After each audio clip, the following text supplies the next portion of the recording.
اسی طرح وہ عبداللہ ابن سبا یہودی فتنہ گر. آج اہل تشیع میں سے بعض حضرات کہتے ہیں کہ یہ عبداللہ ابن سبا یہ تو افسانوی شخصیت ہے، اس کی حقیقت کوئی تھی ہی نہیں، حالانکہ ان کی اپنی کتاب میں رجال کشی کے اندر اس کا ذکر موجود ہے. اور یہ بھی موجود ہے کہ حضرت علی رضی اللہ تعالیٰ عنہ نے اپنے عہد خلافت میں اسے زندہ جلوایا ہے. اس کی وجہ کیا تھی؟ یہ آیا مدینہ کے اندر اسلام کا لبادہ اوڑھ کر اس نے چند عقیدوں کی اشاعت شروع کی. سب سے پہلے حضرت علی تو خدا ہیں، گاڈ انکارنیٹ، اوتار کا تصور، جیسے ہندوؤں میں ہے رام چندر جی خدا کا اوتار، اور عیسائیت میں بھی پہلے گاڈ انکارنیٹ کا تصور تھا کہ حضرت مسیح خدا کا اوتار ہے، انکارنیشن آف گاڈ. تو اس نے کہا کہ حضرت علی تو خدا کا اوتار ہے، خدا ہے. نمبر 2 اس نے کہا کہ ہر نبی کا ایک وصی ہوتا ہے جس کے حق میں وہ وصیت کرتا ہے.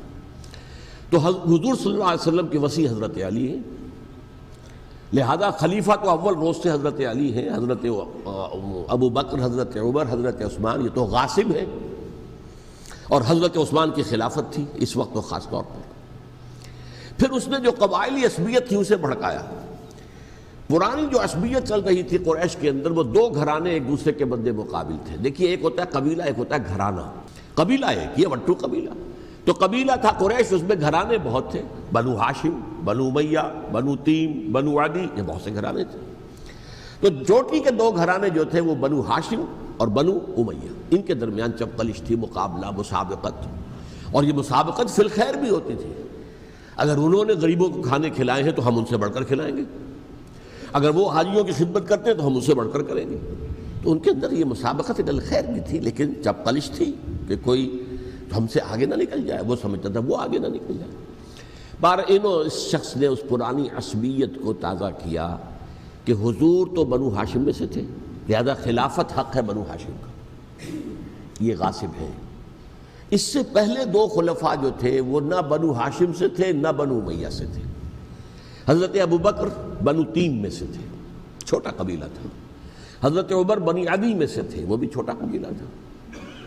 یہ حضرت عثمان پہلے خلیفہ جو بنو امیہ میں سے تھے، جن کی پرانی چپقلش بنو ہاشم سے تھی. اب اس کو موقع مل گیا کہ پرانی قبائلی عصبیت کو بھڑکائے. یہ ہے اصل میں اس فتنے کا پس منظر عبداللہ ابن سبا نے جو آ کر پھیلایا ہے. اور اس کی تفصیل میں اس وقت میں نہیں جا سکتا، کیسے یہ فتنہ پروان چڑھا، کیا انہوں نے اسٹریٹجی اختیار کی کہ یہ کیا کرتے تھے، گروہ بنا کر بھیجتے تھے لوگوں کو.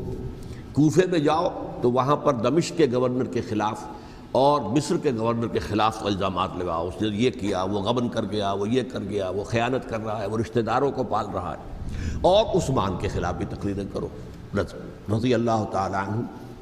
دمشق میں جاؤ تو کوفے کے گورنر کے خلاف، کیونکہ دمشق کے گورنر کے خلاف بات کرو گے تو لوگوں کو معلوم ہوگا کہ یہ جھوٹ بول رہے ہیں. لیکن یہ کہ وہاں تو تم بات کرو کوفے کے گورنر کے خلاف اور مصر کے گورنر کے خلاف اور حضرت عثمان کے خلاف. مصر میں جاؤ تو بات کرو کوفے کے اور شام کے گورنر کے خلاف اور حضرت عثمان کے خلاف.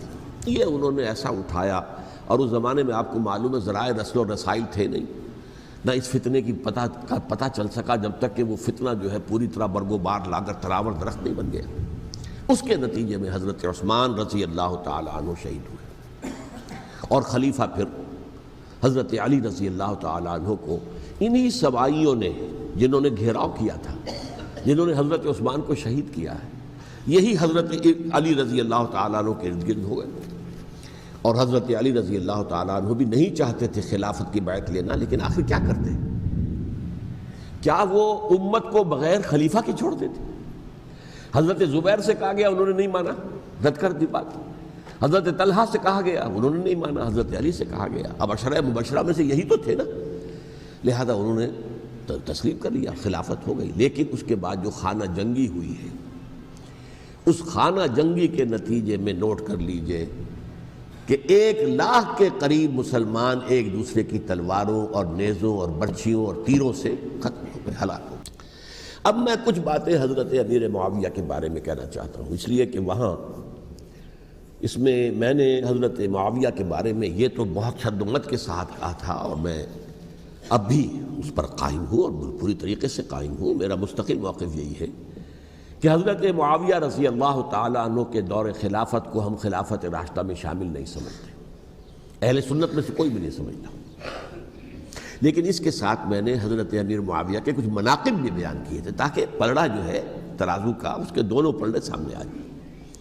لیکن یہ کہ وہ حصہ میرے اس بیان کا نکال دیا گیا، ختم کر دیا گیا۔ یہ میں نہیں جانتا کہ اس میں کیا مصلحت دیکھی گئی ہے، اس میں تو کسی کے لیے کوئی معاملہ ایسا نہیں تھا کسی کے جذبات کو جو ہے وہ ٹھیس پہنچانے والا، کیونکہ میں نے کہا وہ خلیفہ راشد نہیں تھے، صاف میں نے کہا، بلکہ وہ دور ملوکیت کا آغاز ان سے ہو گیا ہے۔ بلکہ جب ایک صاحب نے یہ کہا کہ کربلا کے بعد سے دور ملوکیت آ رہی تھی تو میں نے کہا نہیں جناب، دور ملوکیت تو 20 سال پہلے پوری ہو چکی تھی، شروع ہو چکی تھی۔ حضرت امیر معاویہ کے بھی 20 سال جو ہے وہ دور ملوکیت میں شمار ہوتے ہیں۔ انہیں کسری العرب بھی کہا گیا، عرب کے کسریٰ، جو شہنشاہ ایران کا خطاب تھا، حضرت معاویہ رضی اللہ تعالیٰ عنہ کو کسری العرب کہا گیا، عرب کا کسریٰ یہ۔ لیکن دوسری طرف یہ ہے کہ وہ صحابی رسول ہیں رضی اللہ تعالیٰ، حضور کے برادر نسبتی بھی ہیں، حضور کے سالے ہیں، ان کی ہمشیرہ ام حبیبہ حضور کی زوجہ محترمہ ہیں، ام المومنین ہیں، ام حبیبہ رضی اللہ تعالیٰ عنہ۔ پھر کس قدر معتمد علیہ تھے حضور کے کہ کاتبان وحی میں شامل تھے، وحی کی کتابت کرنے والے چند لوگ تھے جنہیں کہ حضور کہتے تھے کہ اب یہ آیت لکھ لو، ان میں سے ایک امیر معاویہ بھی رضی اللہ تعالیٰ۔ تو بڑے توازن کی ضرورت ہے۔ دیکھیے صحابہ کرام کا جہاں تک تعلق ہے، اہل سنت کا موقف یہ ہے کہ صحابہ کلہم عدول، صحابہ سب کے سب نیک نیت ہیں اور ان کی روایت جو ہے قبول کی جائے گی، رد نہیں کی جائے گی، ان پر کوئی جرح و تعدیل نہیں ہوگی، اس لیے کہ ان کا تزکیہ محمد الرسول اللہ صلی اللہ علیہ وسلم نے کیا تھا۔ لہٰذا یہ تو ہو سکتا ہے کہ کسی صحابی سے کوئی خطا ہو جائے، لیکن وہ خطا اجتہادی ہوگی، نیت کی خطا نہیں ہوگی، نیت کی غلطی نہیں ہوگی۔ اگر کسی صحابی کی نیت پر حملہ کیا جائے تو یہ اصل میں طعن ہے، حملہ ہے حضور پر کہ وہ تربیت دے ہی نہیں سکے اپنے ساتھیوں کو، معاذ اللہ ثم معاذ اللہ ثم معاذ اللہ، وہ تزکیہ کر ہی نہیں سکے۔ 3 جگہ جو قرآن میں آیا ہے یتلو علیہم آیاتہ ویزکیہم، تو کیا تزکیہ کیا؟ اگر ان کے قریب ترین ساتھی جو تھے، اگر ان کے اندر بھی بدنیتی تھی اور دنیا کی طلب تھی اور دنیا کے اندر اقتدار حاصل کرنے کا جذبہ تھا، تو پھر کیا تزکیہ کیا؟ معاذ اللہ ثم معاذ اللہ۔ لہذا صحابہ سب کے سب عدول ہیں اور ان سے اختلاف ممکن ہے، لیکن ان کی نیت پر حملہ نہیں ہو سکتا۔ تو حضرت امیر معاویہ کی شخصیت ایک چیز ہے، آپ کا دور خلافت دوسری چیز ہے۔ شخصیت کے اعتبار سے صحابی رسول ہیں، برادر نسبتی ہیں حضور کے صلی اللہ علیہ وسلم، اور پھر یہ کہ اس قدر معتمد علیہ ہے صحابہ میں سے کہ وہ کاتبان وحی، یہ عام آدمی کے کرنے کا کام نہیں تھا جو وحی کی کتابت کرے، اللہ کے کلام کی۔ البتہ یہ ہے کہ جیسا کہ میں نے عرض کیا، ان کا دور خلافت راشدہ نہیں ہے، وہ ملوکیت کا دور ہے۔ یہ میں نے جیسا کہ عرض کیا، میں نے ایک صاحب نے جب یہ کہا کہ ملوکیت شروع ہو رہی تھی، میں نے کہا شروع نہیں ہو رہی تھی، ملوکیت تو 20 سال پہلے شروع ہو چکی تھی۔ اسی طریقے سے ایک صاحب نے کہا تھا کہ اسلام کو قائم کرنے کے لیے حضرت حسین میدان میں آئے، میں نے کہا یہ بھی غلط ہے، اسلام تو 60 سال پہلے قائم ہو چکا تھا، نبی اکرم صلی اللہ علیہ وسلم کے دست مبارک سے اسلام قائم ہو گیا، جاء الحق وزهق الباطل ان الباطل کان زہوقا، پھر 30 برس تک وہ کامل شکل کے اندر قائم رہا۔ تو اسلام جو ہے وہ در حقیقت اب قائم کرنے والی بات نہیں تھی، البتہ اس کے اندر زوال شروع ہو گیا تھا، اس زوال کے عمل کو روکنے کے لیے حضرت حسین میدان میں آئے۔ یہ ایک چیز کو صحیح تاریخی پرسپیکٹو میں رکھنا، تو جس طرح سے دین کو قائم کرنے کے لیے دیکھیں، قائم تو کیا محمد رسول اللہ صلی اللہ علیہ وسلم والذین معہ رضی اللہ تعالیٰ عنہ، انہوں نے کیا تھا۔ ہاں اب جو ہے وہ اپنی اس شاندار حیثیت سے نیچے گرنے لگا تھا، وہ میں بعد میں عرض کروں گا کہ میں نے اسے کیا عرض کیا تھا کہ یہ اس زوال کو روکنے کے لیے کسی طریقے سے یہ اپنی اصل حقیقت میں قائم رہے، یہ حضرت حسین رضی اللہ تعالیٰ عنہ کی سعی تھی۔ اچھا، حضرت امیر معاویہ کے جو 20 سال ہیں وہ پورے امن، سکون، اطمینان، کوئی جھگڑا، کوئی فساد، کوئی اختلاف، کوئی باہمی فانت جنگی، کچھ نہیں، 20 سال۔ یہ بھی تاریخ کی بڑی چشم کشا حقیقت ہے جو عام طور پر لوگوں کے علم میں نہیں ہے۔ سبائی بھی دبکے رہے، حضرت امیر معاویہ کی حکومت اتنی مضبوط تھی، کنٹرول، کہ ان کو کچھ سر اٹھانے کا موقع نہیں ملا. موجود تھے، دب کے رہے. جیسا کہ میں نے کہا ریولوشن کے آخری مرحلے پر آ کر جو مخالفین ہیں وہ دب جاتے ہیں کہ پھر دیکھیں گے موقع ملے گا تو پھر لیں گے ان سے حساب کتاب. 20 سال رہے ہیں پورے امن کے. 10 سال کے بعد یعنی درمیان میں ہے حضرت امیر معاویہ کا عہد خلافت. ایک صحابی جو کہ بزرگ صحابہ میں سے ہیں، مغیرہ ابن شعبہ رضی اللہ تعالی عنہ، وہ آتے ہیں اور وہ کہتے ہیں کہ دیکھیے امیر المومنین، کتنی بڑی خانہ جنگی رہی تھی مسلمانوں کی آپس میں، اور اب بھی اگر آپ کسی کو نامزد کیے بغیر چھوڑ گئے امت کو تو پھر خانہ جنگی ہو جائے. 1 لاکھ اس وقت جو ہے وہ ہلاک ہوئے تھے، نہ معلوم اب کتنے ہلاک. لہٰذا آپ اپنی زندگی ہی میں نامزد کر دیجئے کسی کو خلیفہ، ولی عہد بنا دیجئے. حضرت امیر معاویہ نے ابتداءً جو ہے انکار کیا نہیں، لیکن ان کے دلائل ایسے تھے وزنی، اور میں سمجھتا ہوں کہ وہ بات صحیح تھی جو مغیرہ ابن شعبہ نے کہی، اس لیے کہ اب صحابہ کرام میں سے جو کبار صحابہ تھے وہ تو سب دنیا سے رخصت ہو چکے تھے. اب تو یا صغار صحابہ رہ گئے تھے جو حضور کے زمانے میں بچے تھے، حضرت حسن، حضرت حسین، عبداللہ ابن زبیر، یہ بچے ہی تھے نا، یا تو وہ تھے، اور یا بالکل نو مسلم تھے. اور نو مسلموں میں بڑی تعداد وہ تھی جو ایرانیوں کی تھی، شامیوں کی تھی، ادھر کی تھی، ادھر کی تھی. تو ان کو تو ظاہر بات ہے کہ تربیت نبوی سے کیا خلافت راشدہ سے بھی اکثر و بیشتر کو کوئی حصہ ملا ہی نہیں تھا. تو اس صورت میں اب وہ اعلیٰ ترین معیار پر حکومت کے نظام کو قائم کرنا ممکن نہیں ہے. کوئی قبائلی عصبیت جب تک حکومت کی پشت پر نہیں ہوگی حکومت مستحکم نہیں ہوگی. یہ گویا کہ ایک جس کو کہتے ہیں کہ حقیقت بینی، واقعیت پسندی، ایک آئیڈیلزم ہے اور ایک ریئلزم ہے کہ آپ فیکٹس آن دی گراؤنڈ کو غور کریں، سوچیں اس کے اوپر اور پھر کوئی فیصلہ کریں. اس اعتبار سے پھر حضرت امیر معاویہ نے بات مان لی اور بیعت لے لی لوگوں سے حضرت یزید کے لیے کہ یہ خلیفہ ہوں گے میرے بعد. اس کو ولی عہدی کہتے ہیں. اچھا، اس وقت 5 افراد ایسے تھے کہ جنہوں نے اس سے اختلاف کیا. یہ بات بہت اہم ہے.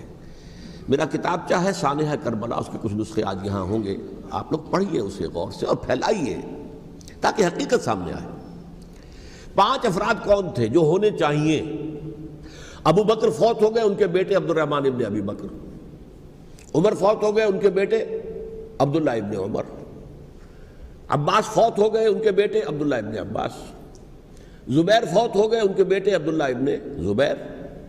اور حضرت حسن جو ہے ان کا انتقال ہو چکا تھا، حضرت علی کے بیٹے حضرت حسین رضی اللہ تعالی عنہ مجمعین.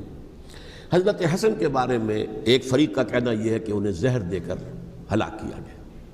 اہل تشیع کا قول یہ ہے، جبکہ اہل سنت کہتے ہیں کہ نہیں، وہ اپنی جو بھی طبی موت تھی اس سے ان کے وفات. لیکن میں اس میں نہیں جانا چاہتا، اس لیے کہ یہ مائکرو ہسٹری جو ہے نا، وہ تو ایک ایک واقعے کے لیے ادھر کی روایات کیا، ادھر کی کیا ہیں، ان کے پاس کیا دلائل، یہ تو کسی ریسرچ اسکالر کا موضوع ہے، میرا موضوع نہیں ہے.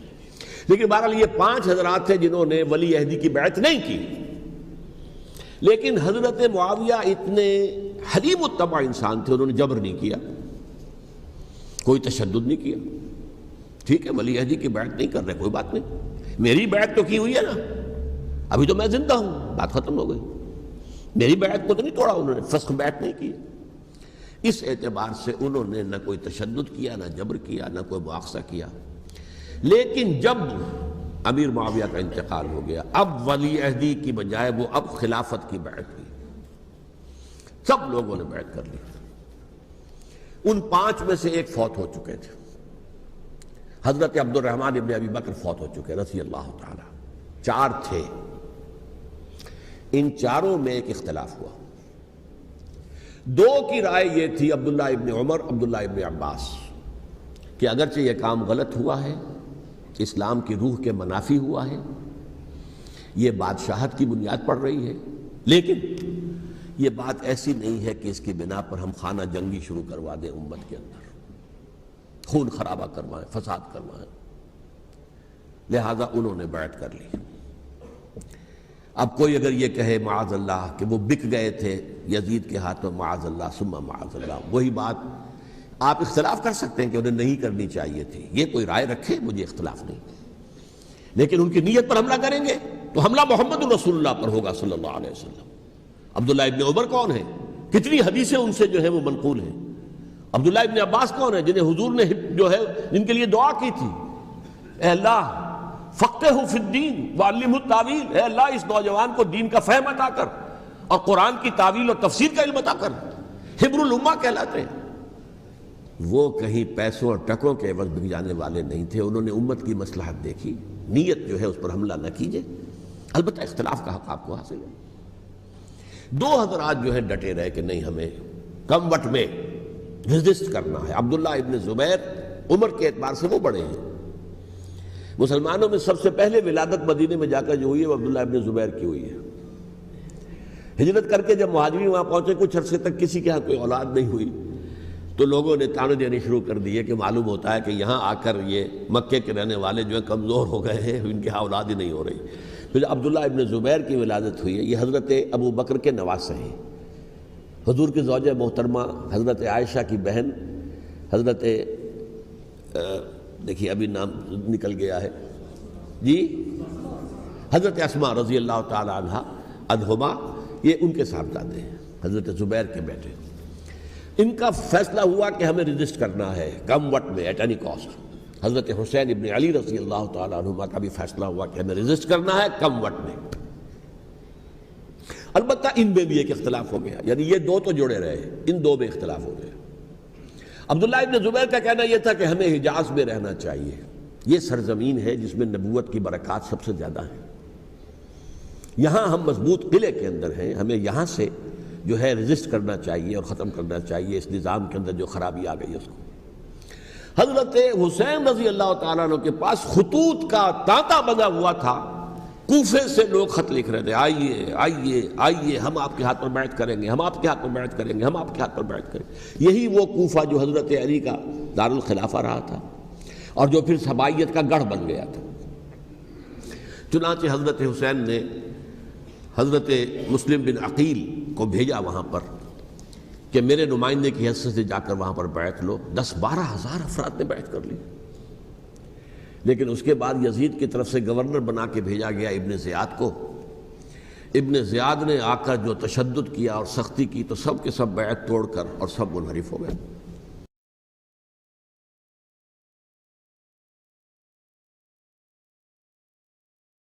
مخلصین تو وہ تھے نہیں، الکوفی لایوفی، کوفی جو ہے وہ تو کوئی وعدہ وفا کرنے والا ہوتا ہی نہیں، بیعت توڑ دی۔ فمن نقص فانما ينقص على نفسه، بیعت کے بعد بیعت توڑ دینا بہت بڑا گناہ ہے، توڑ دی۔ ادھر اطلاع مل گئی حضرت حسین کو، چل چکے تھے وہ، راستے میں تھے کہ وہاں تو مسلم بن عقیل شہید ہو گئے اور سب لوگوں نے بیعت توڑ دی۔ اب واپس جانا چاہتے تھے، لیکن مسلم بن عقیل کے بیٹے جو ہے اڑ گئے۔ یہ عرب کی اپنی ایک جو ہے پرانی ان کی حمیت اور ان کا قبائلی نظام کہ اب ہم اپنے والد کے خون کا قصاص لیے بغیر نہیں جائیں گے۔ حضرت حسین رضی اللہ تعالیٰ عنہ کی مروت اور شرافت کہ یہ میرا ساتھ دینے کے لیے آئے تھے، اب میں ان کا ساتھ نہ دوں تو یہ تو شرافت اور مروت کے خلاف ہے۔ کہا اچھا چلو چلتے۔ وہاں جا کر بھی عین اپنے میدان کے اندر بھی حضرت حسین رضی اللہ تعالیٰ عنہ نے 3 چیزیں پیش کی ان کوفیوں کے لشکر کے خلاف۔ سب سے بڑا لشکر کے اندر سب سے بڑے تو کوفی تھے جنہوں نے بیعتیں کی ہوئی تھی حضرت حسین کے ساتھ۔ دیکھو مجھے جانے دو واپس حجاز کی طرف، یا مجھے سرحدوں پر بھیج دو تاکہ میں کافروں کے ساتھ جنگ کرتے ہوئے اپنی جان دے دوں، یا مجھے یزید کے پاس جانے دو، میں اپنا معاملہ اس سے طے کر لوں۔ لیکن کوفیوں کو یہ گوارا نہیں تھا۔ اگر یہ یزید کے پاس پہنچ گئے تو ہمارا کچا چٹھا بیان کر دیں گے کہ مجھے تو ان لوگوں نے ورغلا کر بلایا تھا۔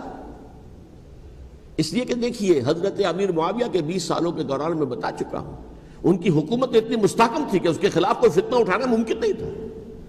اب چونکہ ایک چینج اوور ہوا تھا، اور چینج اوور میں آپ کو معلوم ہوتا ہے کہ ایک جس کو کہتے ہیں every thing is in the melting پاٹ، ابھی تو یہ درمیان کے اندر معاملہ ہے، تو انہیں موقع ملا، سر اٹھایا حضرت حسین رضی اللہ تعالیٰ عنہ کو، جو خطوط لکھے جس کے کہ تھیلے کے تھیلے اور بوریوں کی بوریاں بھری ہوئی حضرت حسین کے ساتھ تھی، وہ کہا کہ آئیے ہم آپ سے بیعت کریں گے۔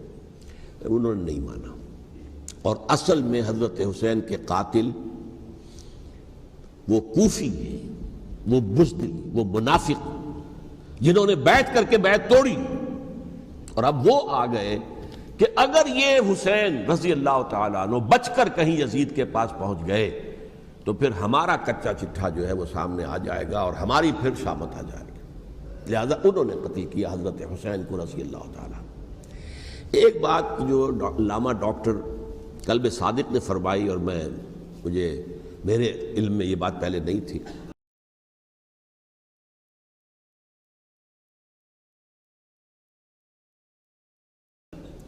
وہ یہ کہ حضرت حسین کے قتل کا فتویٰ ایک بہت بڑے مفتی نے دیا تھا۔ یہ بات بھی ذرا سمجھ لیجئے، حضرت حسین رضی اللہ تعالیٰ عنہ کے قتل کا فتویٰ ایک بہت بڑے مفتی نے دیا تھا۔ کیوں دیا تھا؟ اس لیے کہ حضور کی احادیث موجود ہیں کہ جب ایک شخص کی ایک خلیفہ کی بیعت ہو جائے تو دوسرا اگر کھڑا ہو تو اسے قتل کر دو، کھلی حدیث۔ اسی لیے ایک بہت بڑے مفسر بھی ہیں، فقیہ بھی ہیں، قاضی ابن العربی رحمۃ اللہ علیہ، ایک ابن عربی ہیں الف لام کے بغیر، ابن عربی، وہ بہت بڑے صوفی ہیں، فلسفی ہیں، اندلس کے ہیں۔ یہ قاضی ابن العربی ہیں جنہوں نے قرآن کی ایک تفسیر لکھی ہے اس اعتبار سے کہ صرف ان آیات کی تفسیر جن سے کہ فقہی احکام جو ہیں ان کا استنباط ہوتا ہے۔ یہ دو تفسیریں اس طور سے لکھی گئی ہیں قرآن مجید کی، احکام القرآن ان کا نام ہے دونوں کا، جن میں سے ایک جو ہے قاضی ابن العربی کی ہے۔ ان کا ایک جملہ نقل ہوتا ہے، قتل الحسین بسیف جدہ، حسین قتل ہو گئے اپنے ہی نانا کی تلوار سے۔ وہ تلوار کیا تھی؟ جب کسی کی بیعت ہو چکی ہو پھر کوئی کھڑا ہو مدعی خلافت، قتل کر دو۔ میرے نزدیک حضرت حسین مدعی خلافت نہیں تھے، یہ بات اس وقت سامنے لوگوں کے نہیں آئی، بلکہ حکومت نے یہ باور کرا دیا کہ یہ تو باغی ہے، یہ مدعی ہے خلافت کے۔ انہوں نے تو دعویٰ نہیں کیا خلافت کا، وہ تو صرف اس عمل کو روکنے کے لیے میدان میں آئے تھے۔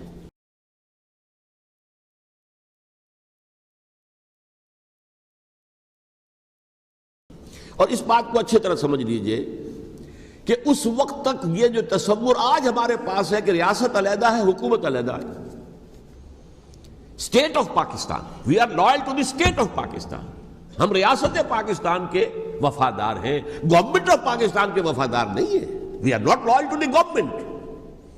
گورنمنٹ تو کبھی بے نظیر کی تھی، ہم اس کے خلاف تحریک چلا رہے تھے، یا کبھی کسی اور کی تھی اس کے خلاف تحریک چل رہی ہے، یا کبھی ضیاء الحق کی تھی اس کے خلاف تحریک چل رہی ہے۔ گورنمنٹ کو بدلنا تو عوام کا حق ہے، آج، اس وقت نہیں تھا۔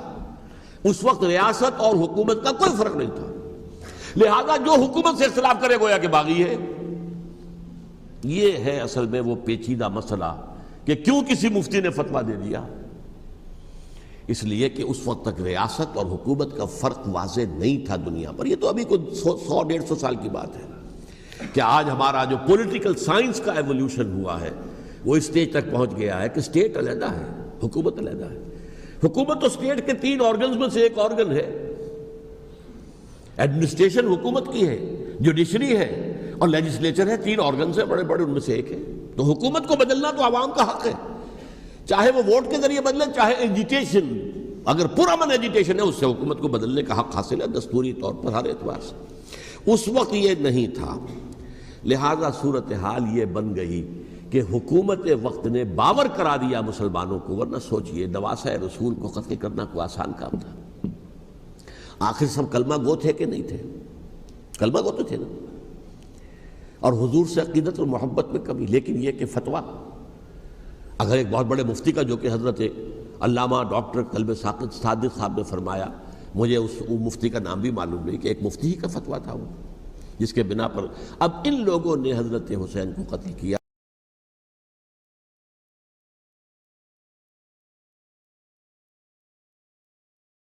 اور یہی وجہ ہے کہ انہوں نے پھر خیموں کو بھی آگ لگا دی۔ وائی؟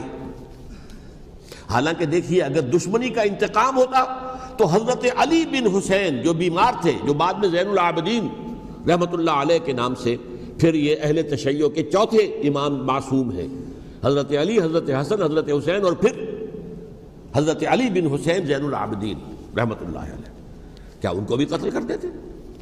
حضرت حسین کی نسل ہی ختم ہو جاتی، لیکن نہیں کیا۔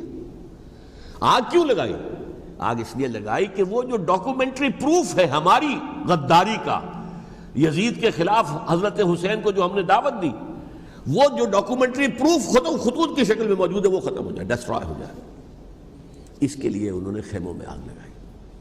بہرحال یہ ہے تاریخی پس منظر، یہ اسی سبائی فتنے کا تسلسل ہے جس نے سب سے پہلے حضرت عثمان کی جان لی رضی اللہ تعالیٰ عنہ۔ 5 سال تک مسلمانوں میں خانہ جنگی رکھی، حضرت علی کو پھر شہید کیا، اور اس کے بعد جو ہے 20 سال حضرت امیر معاویہ کے تو سر نہیں اٹھا سکے، لیکن پھر جب ایک چینج اوور ہو رہا تھا تو اس وقت انہوں نے موقع غنیمت سمجھا کہ اب کھڑے ہو جاؤ اور اب دوبارہ ایک فتنہ جو ہے اس کو امت کے اندر پیدا کر دو۔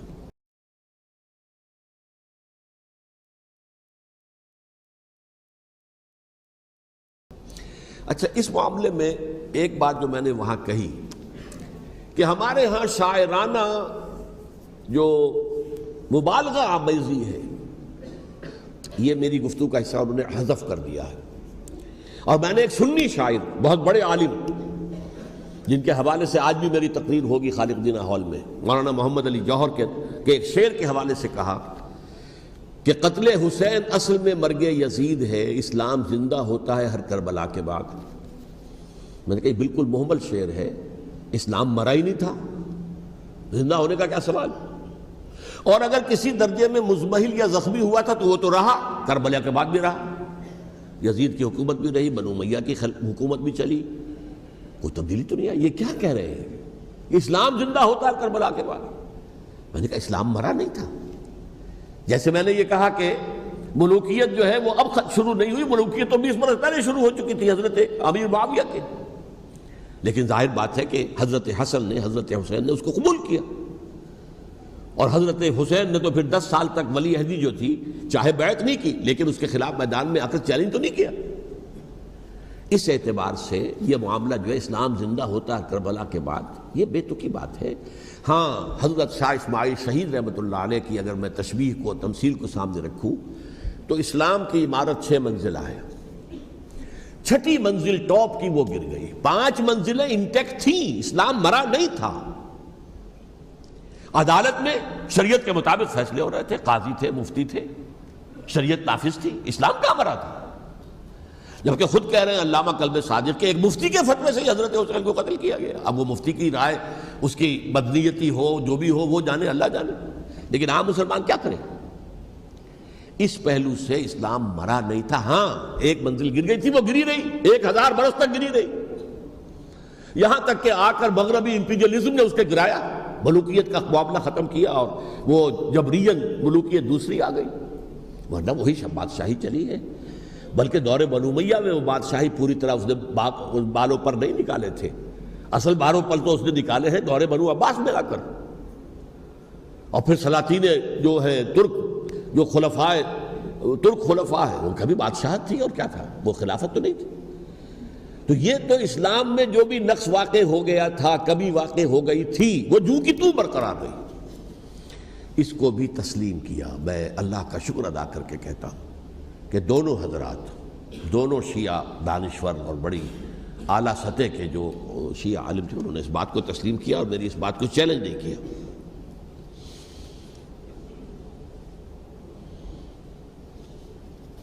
اصل میں تیسری بات میں نے یہ کہی کہ دیکھیے حضرت حسین رضی اللہ تعالی عنہ کی اس شہادت کے بعد، اس کے بعد واقعہ حرہ بھی ہوا، جو واقعہ کربلا سے بھی بعض اعتبارات سے زیادہ بھیانک اور زیادہ گھناؤنا واقعہ بنو امیہ کی تاریخ ہے، جس کو لوگ جانتے ہی نہیں۔ مدینہ کے کچھ لوگوں نے بغاوت کی اور انہوں نے اس کے خلاف فوج بھیجی، اور فوج کو جب مدینہ فتح کر لیا، 3 دن کے لیے حلال کر دیا، جو چاہو کرو، یہاں جسے چاہو مارو، جسے چاہو لوٹو، جس کا گھر چاہو برباد کرو، جس عورت کو چاہو ریپ کرو، اور یہ مدینہ النبی کے اندر ہوا ہے۔ تو کاٹ کھانے والی ملوکیت کے اندر بہت سے واقعات ہوئے۔ عبداللہ ابن زبیر کھڑے ہوئے، انہوں نے حکومت قائم کی تھی، لیکن یہ کہ وہ تو 6 سال کے لیے کامیاب بھی رہے، ایک حکومت قائم کی، بنو امیہ کے ہاتھ پر بیعت نہیں کی، بالآخر ان کی حکومت بھی ختم ہو گئی۔ پھر حضرت زید کھڑے ہوئے، انہوں نے بغاوت کی، وہ بھی ناکام رہ گئے۔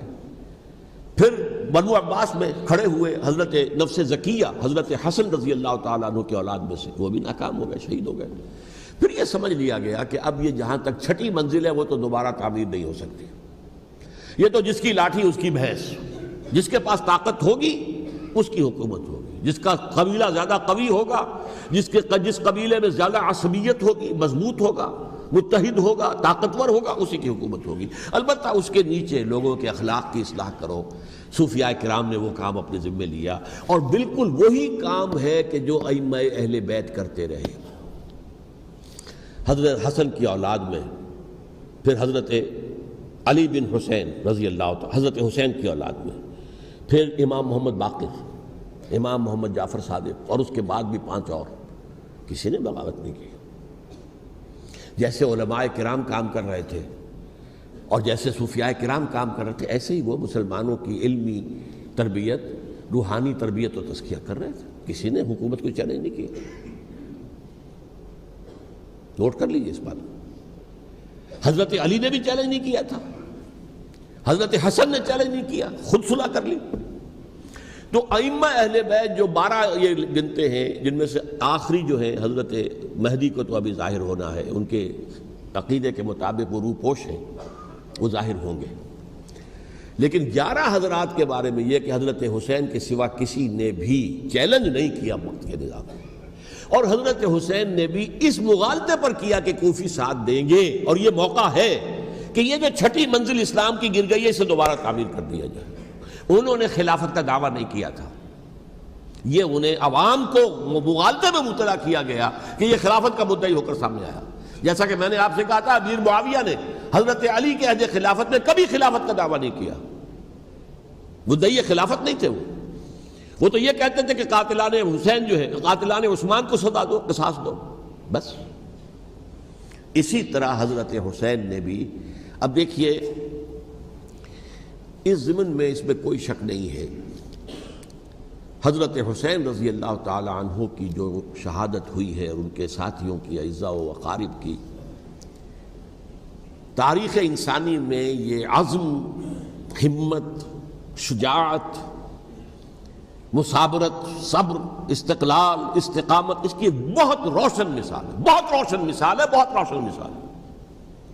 لیکن اس سے تاریخ کی رفتار پر کوئی اثر نہیں پڑا۔ وہ جو ملوکیت آ گئی تھی وہ اور گہری سے گہری ہوتی چلی گئی۔ واقعہ کربلا کے بعد تو واقعہ ہررا ہوا، میں نے گنوا دیا، اس سے زیادہ تو میرے خیال میں کہ اور ہمارے لیے لائق شرم جو ہے کوئی واقعہ ہے ہی نہیں اس پہلو سے۔ لیکن حضرت حسین کا ایک، اب ان کو یہ کہ میں مطلب یہ کہ اگر میں ان کے ہاتھ پر بیعت کر لیتا ہوں، جو کہ اس وقت سامنے موجود تھے، کہ یزید کی بیعت تمہارے ہاتھ پر کرتا ہوں، تو گویا کہ اپنے آپ کو سرنڈر کر دیتے۔ وہی خطرہ جو امیر معاویہ کو تھا کہ مجھے وہ تو پہنچنے بھی نہیں دیں گے علی تک رضی اللہ تعالیٰ عنہ، اور مجھے پہلے ہی شہید کر دیں گے۔ یہی خطرہ حسین کو تھا رضی اللہ تعالیٰ عنہ کہ مجھے یزید تک پہنچنے نہیں دیں گے، پہلے ہی قتل کر دیں گے۔ اور ویسے بھی یہ ایک شرافت، مروت اور حمیت اور غیرت اور عزت نفس کا تقاضا بھی تھا کہ بھائی معاملہ ہے یزید کا، میرا مجھے وہاں جانے دو، اللہ اللہ خرسنا، یو کین اسکورٹ می، میرے دائیں بائیں چلو تاکہ میں کہیں اور بھاگ نہ جاؤں تمہارے خیال میں، مجھے وہاں پہنچا دو، میں وہاں پہ جا کے اسے معاملہ کر لوں۔ لیکن انہوں نے قتل کیا، اصل قاتلان کوفی، وہی سبائی۔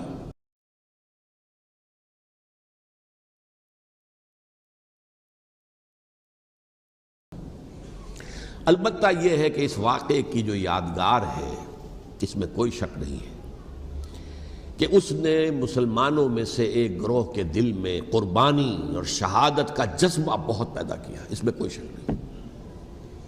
اور جس طریقے سے کہ عاشورہ محرم میں یاد منائی جاتی ہے، جس طریقے سے اس نے اہل تشیع کے اندر قربانی کا جذبہ بے انتہا پیدا کر دیا، اگرچہ وہ جذبہ بروئے کار نہیں آتا، اس لیے کہ ان کے ہاں یہ عقیدہ ہے، یہ طے ہے کہ جب تک حضرت مہدی ظاہر نہیں ہوں گے ہم کسی کے خلاف بغاوت نہیں کریں گے۔ یہ پوری تاریخ میں ان کا معاملہ رہا، تمام جو ہے ائمہ اہل بیت کا معاملہ رہا، جب تک مہدی نہیں آتے keep sitting and keep waiting, wait and see, that's all. یہ تو خمینی صاحب نے کیا ہے، آیت اللہ خمینی صاحب نے، کہ انہوں نے یہ ایران کے شیعوں کو باور کرایا کہ بھائی جب آئیں گے حضرت مہدی آ جائیں گے، لیکن ہم اب ہاتھ پر ہاتھ رکھ کر بیٹھے رہیں، باطل کو چیلنج بھی نہ کریں، ہمیں کچھ تو کرنا چاہیے، وہ ہاتھ پاؤں ہلانے چاہیے، اور کچھ نہیں تو مہدی کا راستہ جو ہے صاف کرنا چاہیے، تمہید کرنی چاہیے، ان کے راستہ ہموار کیا جائے۔ تو یہ ان کی بڑی عظمت ہے آیت اللہ خمینی صاحب کی کہ اہل تشیع ایران کے جو ہے ان سے انہوں نے یہ بات منوا لی کہ ہم بالکل انرٹ نہیں بیٹھے رہیں گے، بلکہ اب انہیں نائب امام قرار دے کر اور ولایت فقیہ کے فلسفے کے حوالے سے، یہ دو چیزیں ان کی جو ہیں بنیادی فلسفے کی ہیں، وہ اس وقت میرا موضوع نہیں ہے، انہوں نے عوام کو ایسا کھڑا کیا ہے کہ 20,000 سے لے کر 30,000 کے درمیان انسانوں نے جانیں دے دی، عورتوں کے جلوس نکلے، شیرخوار بچہ گود میں ہے عورت کے، اور گولی کھا رہی ہے اور مر رہی ہے، گر رہی ہے۔ آپ سوچئے زندگی کتنی عزیز ہوتی ہے، اور شیرخوار بچے کے لیے ماں کی جو زندگی ہے، اس ماں کو اپنی زندگی کتنی عزیز تر ہوگی کہ اپنے لیے نہیں تو اس بچے کے لیے مجھے جینا ہے، لیکن نہیں، گولیاں کھائیں اور گری۔ یہ جذبہ انہی میں ہے۔ واقعہ یہ ہے کہ اہل سنت کے اندر یہ جذبہ نہ ہونے کے برابر ہے، یہ میں واشگاف الفاظ میں کہہ رہا ہوں۔ پورے عالم اسلام میں صرف شیعہ ایران ایسا نکلا ہے کہ جس نے بادشاہت کا خاتمہ کیا، باقی سعودی عرب میں بادشاہت بیٹھی ہوئی ہے، ڈٹ کر بیٹھی ہوئی، اربوں ڈالر کا ایک ایک محل بنتا ہے ان بادشاہوں کا، اور سنی سن ہے، سن، کوئی حرکت نہیں۔ وہ تو اب جو حرکت ہو رہی ہے وہ اینٹی امریکن حرکت ہے جو ہو رہی ہے، وہ در حقیقت وہ مسئلہ بالکل دوسرا ہے جو اس وقت ہو رہا ہے، لیکن یہ کہ عالم اسلام میں کوئی تحریک ایسے نہیں اٹھی۔ یہ اہل تشیع میں ہے جو بالکل استثنائی بات ہے کہ انہوں نے جو ہے ایک ایسا بادشاہ جس کو کہا جاتا تھا کہ اس کا جو اسلحہ خانہ ہے وہ ایشیا میں سب سے بڑا اسلحہ خانہ ہے، جو 2500 سالہ پرانی جو ایک عظمت تھی ایران کی، اس کو دوبارہ تازہ اور زندہ کرنا چاہتا تھا۔ 2500 سالہ برسی اس نے منائی تھی، اس کے لیے ایک شہر آباد کیا تھا کہ خسرو یا سائرس یا ذوالقرنین قرآن مجید کی اصطلاح میں اس کی یادگار بنائی تھی، اور وہ سوچ رہا تھا کہ وہی عظمت دوبارہ ایران کی ہوگی جو کہ خسرو کے زمانے میں تھی، جس کا قرآن مجید میں سورہ کہف کے اندر ذکر ہے، مشرقی فتوحات، مغربی فتوحات، شمالی فتوحات۔ تو وہ بادشاہ ہے، اس کو بھاگنا پڑا وہاں قربانی کی وجہ سے۔ تو یہ جو ہے واقعہ کربلا نے، اس میں کوئی شک نہیں ہے کہ ایک ایسی مشعل روشن کی ہے جس کو کہ ہر شخص کو دیکھنا چاہیے۔ یہ بھی انسان، جیسے کہ اقبال نے ایک شعر کہا تھا غالب کے لیے، فکر انسان پر تیری ہستی سے یہ روشن ہوا ہے، پرے مرغ تخیل کی رسائی تاک ہو جا۔ تو فکر انسان پر حضرت حسین کی قربانی سے یہ واضح ہوا ہے کہ انسان کس حد تک جا سکتا ہے قربانی دینے کے لیے اپنے کسی مقصد کے لیے۔ مقصد ان کا جو تھا، میں نے اسی لیے آیت پڑھی تھی، معاذ اللہ ثم معاذ اللہ۔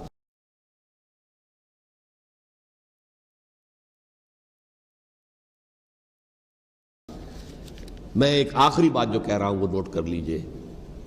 ایک خاص انتہائی نقطۂ نظر کے عام کیے جانے کی وجہ سے سنیوں میں بھی ایک انتہائی رد عمل پیدا ہوا ہے، ایکسٹریم رائٹسٹ سنیز۔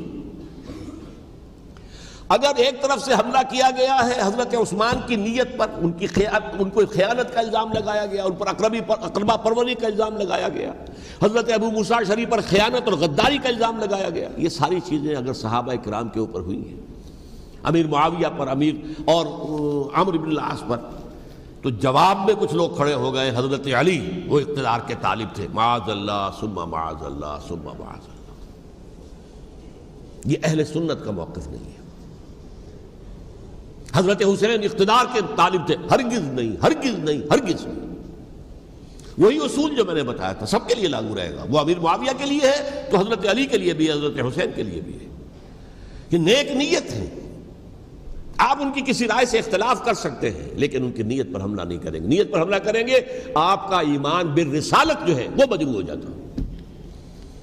یہ رسول کے ساتھ بھی ہے، رسول نے ان کا تزکیہ کیا، یتلو علیہم آیاتہ ویزکیہم، اس کا سارا عمل محمد کا کیا ہوا صلی اللہ علیہ وسلم۔ تو صحابی کے معاملے میں یہ ہمارے ہاں ان کو اہل سنت جو ہیں، جو معتدل مزاج کے، اور اکثریت ان کی، یہ تو چند لوگ ہیں، ذرا قلم چلا لیتے ہیں تو ان کی بہت سی کچھ چھوٹی چھوٹی کتابیں بھی شائع ہو گئی ہیں بہت، لیکن انہیں اہل سنت نے قرار دیا ناسبی یا خارجی، جیسے خوارج نے کہا تھا حضرت علی بھی کافر ہیں اور حضرت ابی معاویہ بھی کافر ہیں، حضرت عمرو بن العاص بھی کافر ہیں، معاذ اللہ ثم معاذ اللہ، ایسے ہی کچھ لوگ حضرت حسین پر بھی الزام لگاتے ہیں کہ اقتدار کی ہوس اور طلب کے اندر انہوں نے یہ سارا سفر کیا تھا، اور بس یہ ہے کہ وہ جو بازی تھی وہ ہار گئے، اللہ اللہ خیر صلی اللہ، اس سے آگے کیا ہے معاملہ؟ نہیں، معاذ اللہ ثم معاذ اللہ۔ اسی لیے میں نے آیت آج جو پڑھی تھی ایک اور جو بہت بظاہر آپ کو معلوم ہوئی ہوگی، غیر متعلق ہے میرے آج کے عنوان سے، تلک الدار الآخرۃ نجعلھا للذین لا یریدون علوا فی الارض ولا فسادا،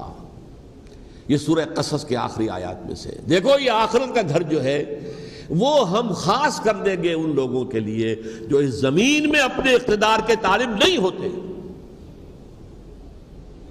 زمین میں اقتدار کے طالب ہوگے فساد ہو جائے گا، تم بھی طالب میں بھی طالب، جھگڑا ہوگا، لڑائی ہوگی، دنگا ہوگا، فساد ہوگا۔ تلک الدار الآخرۃ نجعلھا للذین لا یریدون علوا فی الارض ولا فسادا، جو لوگ زمین میں اپنے اقتدار کے طالب اور اس کے نتیجے میں فساد پیدا کرنے والے نہیں ہیں، ان کے لیے ہم نے آخرت کا گھر خاص کیا ہے۔ والعاقبۃ للمتقین، اور عاقبت جو ہے، انجام کار، آخرت جو ہے وہ تو متقیوں کے لیے ہے۔ اسی میں آئیں گے سب صحابہ کرام، خواہ وہ حضرت علی ہیں رضی اللہ تعالیٰ عنہ، اور خواہ وہ حضرت امیر معاویہ ہیں، حضرت عثمان ہیں رضی اللہ تعالیٰ عنہما، خواہ حضرت حسن ہیں، حضرت حسین ہیں رضی اللہ تعالیٰ عنہما، خواہ عبداللہ ابن زبیر ہیں، خواہ عبداللہ ابن عباس ہیں، خواہ عبداللہ ابن عمر ہیں رضی اللہ تعالیٰ عنہم اجمعین۔ اس اصول کو سامنے رکھ کر اختلاف آپ کر سکتے ہیں کسی سے بھی، لیکن کسی کی نیت پر حملہ کریں گے تو اصل میں آپ کا ایمان بالرسالت مجروح ہو جائے گا۔ علی کو نبی اکرم صلی اللہ علیہ وسلم نے اپنا نائب بنا کر چھوڑا تھا جب غزوہ تبوک میں جا رہے تھے مدینے میں۔ حضرت علی نے کہا بھی کہ مجھے آپ عورتوں کے ساتھ بٹھا کے جا رہے ہیں، فرمایا تمہارا مقام میرے ساتھ وہی ہے جو موسیٰ کے ساتھ ہارون کا تھا۔ ہارون کو چھوڑ کر گئے تھے نا یہودیوں کے پاس جب گئے تھے تورات لینے کے لیے، تو تمہارا وہی مقام ہے میرے ساتھ۔ تو یہ حضرت علی ہیں رضی اللہ، ان کے بارے میں میرا، ان کی کیا عظمت میری نگاہ میں۔ تو یہ 3 کتابچے ہیں، مجھے نہیں معلوم تیسرا یہاں ہے یا نہیں ہے، بہرحال آپ لوگوں کو ریکمینڈ کر رہا ہوں کہ ان کا مطالعہ کریں۔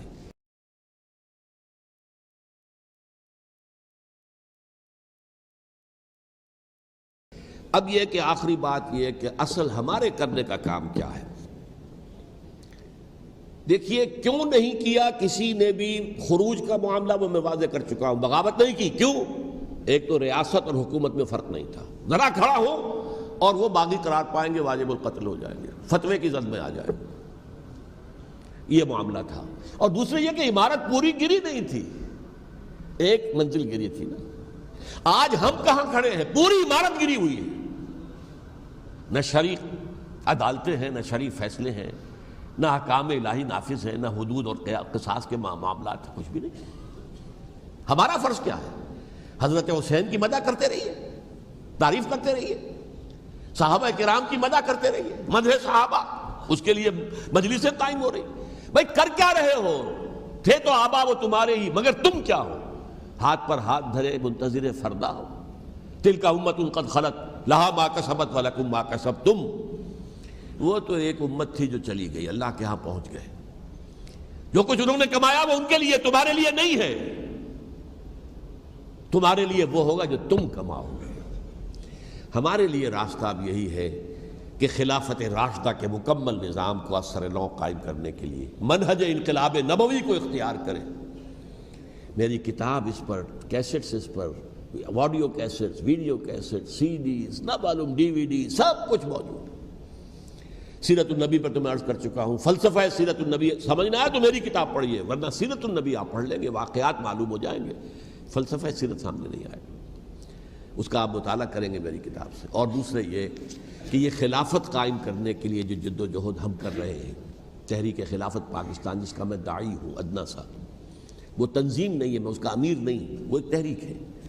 جیسے تحریک پاکستان کہلاتی تھی جس کی تنظیم تھی مسلم لیگ، پارٹی کا نام مسلم لیگ تھا، لیکن تحریک پاکستان، اس طرح تحریک خلافت پاکستان وہ ہم نے چلائی ہے تنظیم اسلامی کے تحت۔ یہ خلافت جب پہلی چلی تھی آج سے 84 سال قبل، نومبر 1921 میں خالق دینہ ہال میں وہ مقدمہ چلا تھا جس کے نتیجے میں بڑے بڑے جو لیڈر تھے ہمارے، مولانا محمد علی جوہر اور مولانا حسین مدنی اور مولانا ابوالکلام آزاد، ان سب کو 2 سال کی قید کی سزا سنائی گئی تھی، بغاوت، مقدمہ بغاوت، یہ خالق دینا ہال۔